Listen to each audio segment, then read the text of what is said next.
My name is Brittany Woodrum, founder of the Fourteeneers Project, and today we are going to climb a mountain. So buckle up.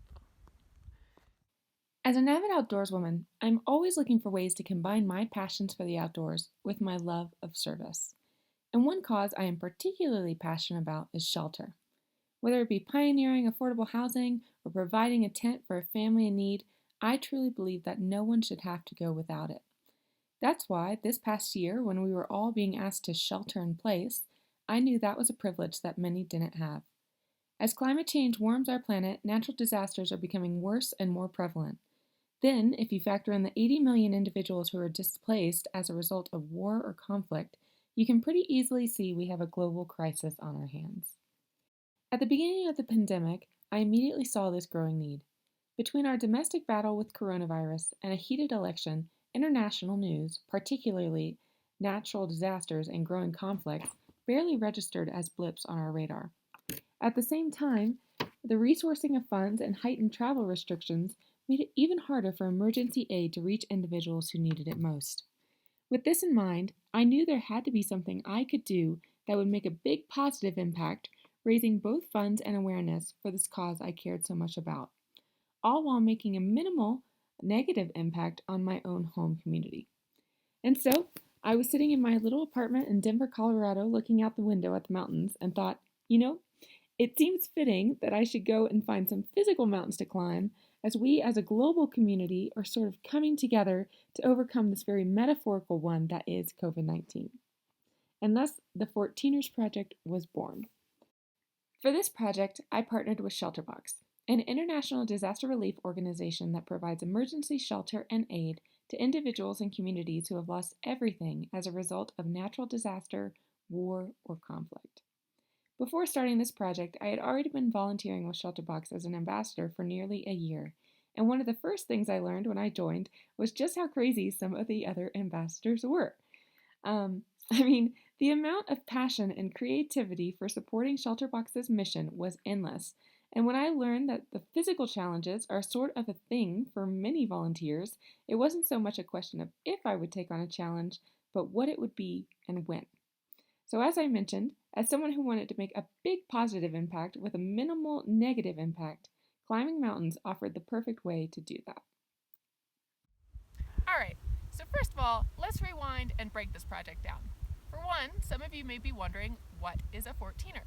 Well, a Fourteener is any mountain above 14,000 feet. Here in Colorado, there are 58 of them, and many people are very proud of their mountains.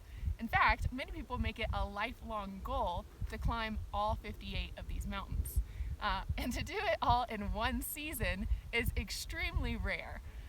For one, the climbing season here in Colorado, for summer conditions at least, meaning that there's no snow like you see right now on the peaks, the summer hiking season is extremely narrow. You can really only count on July and August for having good, clear peaks without any risk of snow. September is also usually a good month, but whenever you start to push into September, it's usually a wild card and you never know what to expect. So like I said, getting all 58 peaks in that very small, limited window is very hard. On top of that, these 2 months also coincide with what's called Colorado's monsoon season, meaning that every single day throughout July and August, you can pretty much expect that you're going to get a pretty bad thunderstorm that rolls in anywhere between 12 and 3 p.m. And at the top of 14,000 feet is not where you want to be when one of these storms rolls in. So for my project, I had to basically sprint, getting up every single day at 5 a.m. or earlier, climbing to the peak, making sure I was at the peak by 9, 10, or 11 a.m. and well below tree line before any of those storms appeared. Today, we are not climbing a Fourteener. However, you can see many Fourteeners around us, including our tallest peak, which is Mount Bert, which I summited this past summer.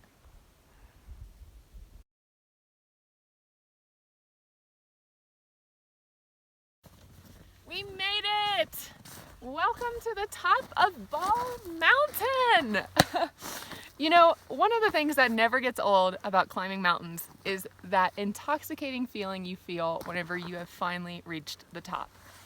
And I think that's one of the things that I relished most about this past summer, and that really probably improved every aspect of my life, was this idea of goal setting. So with so many of the goals I feel that we face nowadays, they're like these abstract goals that are really hard to know sometimes if you're making any progress at all. Sometimes you feel like you're just banging your head against the wall and that you're not going anywhere. But with a mountain, your goal is very clear, right? You see the peak and you know it might not be pretty, it might not be easy, but if you just keep putting one foot in front of the other, you are eventually going to reach that peak. And once you're there, there's literally no higher you could have gotten, and you have truly accomplished your goal. So for me, I think this past summer, being able to learn that lesson and have that lesson each and every day 58 times was extremely helpful in being able to apply that kind of mindset to all of the other challenges that I was facing with the project and just in life itself. You know, before I started this project, I was extremely nervous. I mean, for one, I had never climbed a 14er before, so I didn't really know what to expect. However, I believed in myself and I knew that I had taken on similarly difficult challenges, and that if I could, again, just keep putting one foot in front of the other and embrace the trudge, I would make it to the top of most of these mountains. However, in addition to that, you know, I just really didn't know if this project was going to gain any traction whatsoever. Like, would people even care what I was doing? For one, the project came together so quickly. It was truly born out of COVID and came together in a mere 2 months before I actually started climbing. And, you know, aside from my physical goal, which was to climb all 58 of these mountains, I did have a monetary goal to be able to help support Shelterbox. So my monetary goal was to raise $1,400 per mountain for a total of about $82,000 in total, which to me was this insurmountable sum. I did not think that I would even raise $5,000 when I started this project. So anything that I raised, I thought, you know, this will at least go to support a cause I care about. However, with each mountain and with each passing day, it seemed that the project, beyond my wildest dreams, did gain traction and people did start to take notice. And by the end of the project, when I climbed my final mountain, I believe we had raised $85,000, which is just absolutely mind-boggling. And the project continues to inspire individuals, and we're still receiving donations. And I believe that to this date, we've raised just short of $100,000. Which just goes to show you that whenever you focus your passions on service, people cannot help but take notice. For me, I'm a big believer in combining passions. And for this project, right, I combine my passion of mountain climbing and my passion to support vulnerable individuals and Shelterbox around the world. However, that doesn't mean that you have to go out and climb mountains or find some peaks to summit. However, I would challenge you to consider what are your passions and how can you combine them to make an impact? Because I assure you, if I can do it, you definitely can. So thank you all so much for watching my video, and happy hiking. Talk to you soon. Bye-bye.